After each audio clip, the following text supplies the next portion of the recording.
Here's how to keep yourself from breaking no contact when you miss your ex so bad and you want them back. Hey, I'm Coach Benny, and I help people get their exes back. And for 5 years, I was a dating coach where I had to pay attention to what attracts other people. And from that perspective, I give advice on how to get your ex back. Now, no contact is super fucking hard. It's super emotionally difficult, right?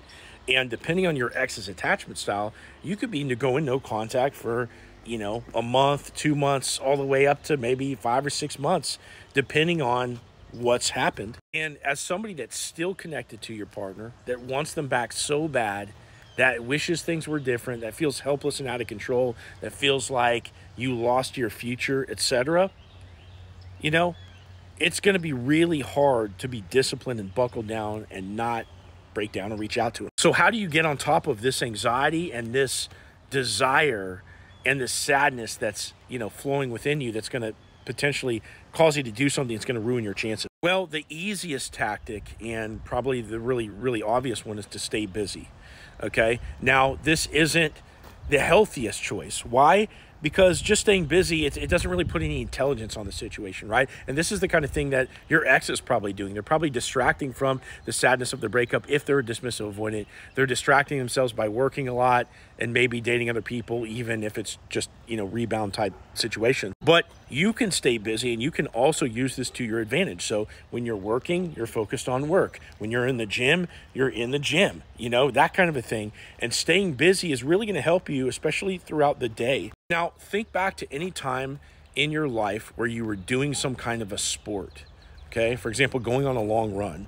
Is it possible to be physically anxious in your body if you're doing some kind of really exhaustive, physical activity?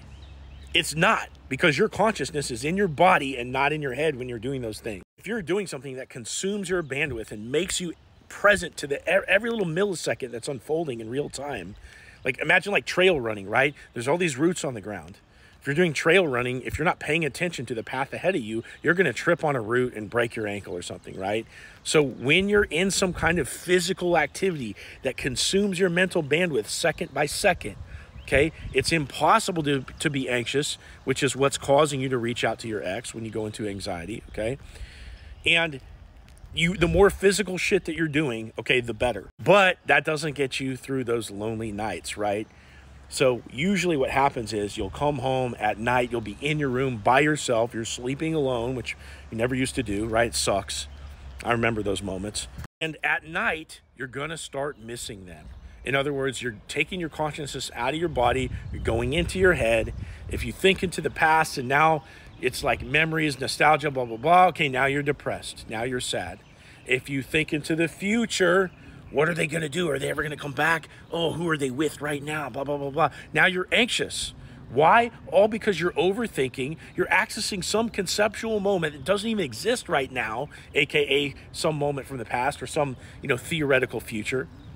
And when you would otherwise be totally fine and just emotionally neutral because you're just present to the moment, now all of a sudden you're getting depressed or anxious for no reason at all because you're creating these thoughts out of thin air. You need mental discipline, especially at night, to notice when the thoughts are creeping up, right? And manually shut them down, manually flush the toilet of the mind so that way you can be present to the moment. You're not getting anxious and you're not getting depressed. But what tends to happen is, especially if you've really struggled with anxiety and maybe you have panic attacks or whatever, what tends to happen is you'll get 10 layers deep into thought until you finally notice that you are overthinking.